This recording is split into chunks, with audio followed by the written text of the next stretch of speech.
એક તરફ અત્યારે હાલ અમેરિકામાંથી ગેરકાયદેસર લોકોને નીકાળવાનું કામ કરવામાં આવી રહ્યું છે અને બીજી બાજુ કેનેડામાં પણ અનેક એવા ભારતીય વિદ્યાર્થીઓ છે જે લોકોના સ્ટુડન્ટ વિઝા હવે થોડા જ સમયમાં કેન્સલ થઈ જવાના છે અથવા તો પછી કોઈ બીજા કારણોસર રદ થઈ જવાના છે તેવી વાતો આપણે અત્યાર સુધી કરતા આવ્યા છે। જોકે ગઈકાલે તો આપણે તેના કારણો વિશેની પણ વાત કરી હતી, પરંતુ આજે વાત કરીશું કે કેનેડામાં ભારતીય વિદ્યાર્થીઓની હાલત હાલ કેવી છે। નમસ્કાર, આપ જોઈ રહ્યા છો નિર્ભય ન્યૂઝ અને હું છું હંસિની।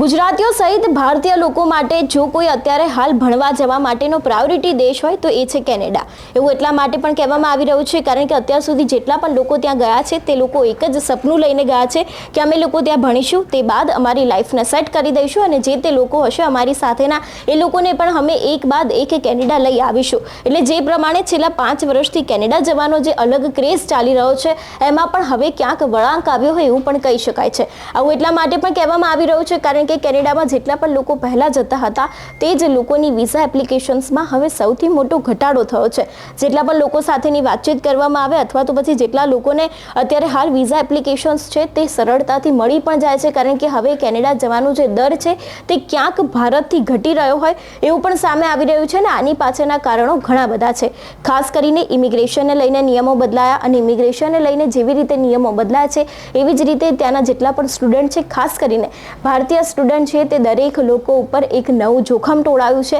કે તે લોકોને પણ હવે અમેરિકાની જેમ પોતાના દેશ ભારત પાછું આવવું પડશે કે કેમ। કારણ કે આપણે આગામી દિવસોમાં જોતા આવ્યા છે કે અમેરિકામાંથી જેટલા પણ ગેરકાયદેસર લોકો હતા તે દરેક લોકોને નીકાળી દેવામાં આવ્યા હતા અને ખાસ કરીને કેનેડામાં પણ અનેક એવા વિદ્યાર્થીઓ છે, અનેક એવા લોકો છે જે લોકો ગેરકાયદેસર રીતે રહી રહ્યા છે અને જે લોકો ગેરકાયદેસર રીતે ગયા છે તે લોકો ઉપર પણ અત્યારે હાલ જોખમ ટોળાયું છે કે તે લોકોને પણ કદાચ પાછું આવવું પડશે। તેની સાથે ઇમિગ્રેશનને લઈને જેટલા પણ નિયમો બદલાય છે એને લઈને પણ અત્યારે હાલ અનેક એવા સવાલો ઊભા થઈ રહ્યા છે કે જો આ જ રીતે ઇમિગ્રેશનના નિયમો બદલાતા રહેશે તો કદાચ ભારતીય વિદ્યાર્થીઓ ઉપર નવા જોખમ છે તે આવતા રહેવાના છે।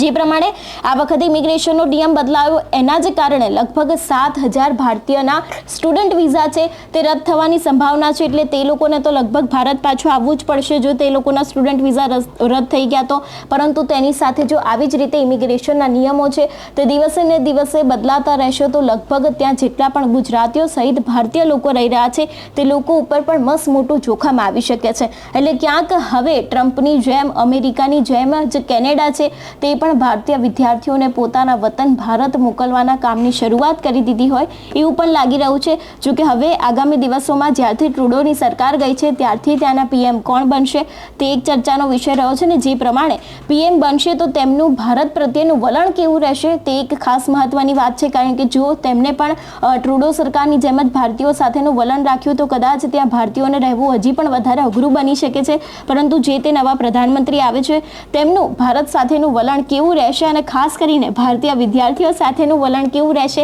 તે પણ એક જોવાની વાત છે। અને જે પ્રમાણે કદાચ તે ભારતીયને લઈને નવા નિયમ બનાવશે તો કદાચ જેટલા પણ વિદ્યાર્થીઓ છે તે લોકોને એક સારું, જો કે હવે કેનેડાના નવા પ્રધાનમંત્રી કોણ બને છે અને તેનું ભારત પ્રત્યેનું વલણ કેવું રહે છે તે પણ હવે આગામી દિવસોમાં જોવાનું રહેશે અને ખાસ કરીને ઇમિગ્રેશનના નિયમોમાં હજી પણ કોઈ ફેરફાર આવી શકે છે કે કેમ તે પણ જોવાનું રહેશે અને તેની સાથે જો ફેરફાર આવે છે તો ભારતીય વિદ્યાર્થીઓના આના ઉપર કદાચ કોઈ નવું જોખમ આવી શકે છે તે પણ હવે જોવાનું રહેશે કારણ કે ખાસ કરીને જેટલા પણ નિયમો બદલાયા છે તેની સીધી જ અસર ભારતીય વિદ્યાર્થીઓ પર થાય છે અને એ પ્રમાણે આપણે જોયું કે એ પ્રમાણે કે 7,000 ભારતીય વિદ્યાર્થીઓના વિઝા છે તે પણ અત્યારે હાલ રદ થવાની આરે આવીને ઊભા હોય એવું પણ ક્યાંક લાગી રહ્યું છે। તમારું શું માનવું છે આ વિષયને લઈને અમને કમેન્ટ કરીને ચોક્કસથી જણાવજો। તેની સાથે જ અમારી ચેનલ નિર્ભય ન્યૂઝને લાઇક, શેર અને સબસ્ક્રાઇબ કરવાનું ભૂલશો નહીં। નમસ્કાર।